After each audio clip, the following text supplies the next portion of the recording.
बानी तहरीक इंसाफ ने वज़ीर आला खैबर पख्तूनख्वा पर मुकम्मल एतमाद का इजहार करते हुए उन्हें काबीना में रद्दोबदल का इख्तियार दे दिया। ज़राए का दावा है कि अली अमीन गंडापुर ने सारी गलत फहमियाँ दूर कर दी। मज़ीद जानते हैं डॉन न्यूज़ पेशावर के ब्यूरो चीफ अली अकबर से। अली अकबर, बताइएगा क्या गलत फहमियाँ थीं जिन्हें दूर करने की नौबत आई है? जी, सदारत के ओहदे से जो है वो हटाने के बाद कुछ गलत फहमियाँ और प्रोपेगंडे जारी थे कि कल वज़ीर आला खैबर पख्तूनख्वा ने बानी पीटीआई से जेल में मुलाकात की है और ज़राए का कहना है कि बानी पीटीआई ने अली अमीन पर मुकम्मल जो एतमाद का इजहार किया है।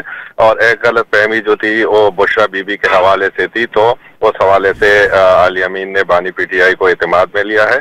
और ज़राए का कहना है कि बानी पीटीआई ने अली अमीन को मुकम्मल इख्तियार दे दिया है कि वो खैबर पख्तूनख्वा काबीना में जो भी रद्द बदल करना चाहते हैं तो करे।